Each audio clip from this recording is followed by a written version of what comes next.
Caleb dit à Josué, « Tu sais la parole que l'Éternel a dite à mon sujet et à ton sujet, à Moïse, homme de Dieu, à Kadès Barnéa.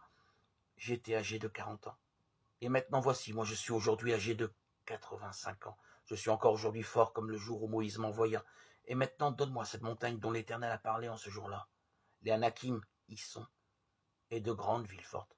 Peut-être que l'Éternel sera avec moi, et je les déposséderai comme l'Éternel a dit, et Josué le bénit, et donna Hébron en héritage à Caleb. » Josué 14, 6, 7. Nous pouvons remarquer comment l'Éternel approuve Caleb. Il dit, « Mon serviteur Caleb a été animé d'un autre esprit.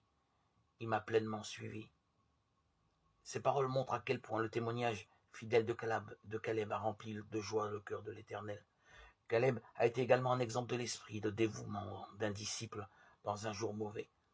Il a pleinement suivi Dieu et cela est devenu chez lui un caractère distinctif qu'il acceptait et aimait rappeler. Mon serviteur Caleb, parce qu'il a été animé d'un autre esprit et qui m'a pleinement suivi, je l'introduirai dans le pays où il est entré et sa descendance le possédera. Nombre 14, 24. Caleb et Josué n'ont pas été atteints par le jugement tombé sur les autres membres du peuple coupable qui sont morts dans le désert. Ils ont traversé le Jourdain, puis ils ont partagé les victoires de la foi en s'engageant dans les combats contre l'ennemi pour la possession du pays.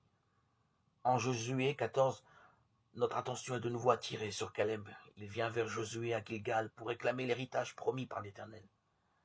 Ce qu'il dit est particulièrement intéressant. Il évoque d'abord le passé, puis il rappelle à Josué la promesse que Moïse lui avait faite, montrant combien il y tient.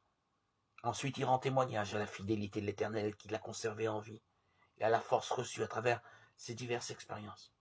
Enfin, en réclamant la possession de son héritage, il exprime sa confiance en l'Éternel.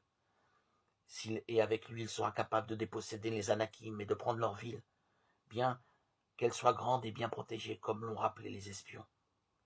Josué bénit Caleb et lui donne Hébron comme héritage, parce qu'il avait pleinement suivi l'Éternel, le Dieu d'Israël. L'homme de foi doit toujours être en première ligne dans le combat contre l'ennemi. Sa victoire est assurée.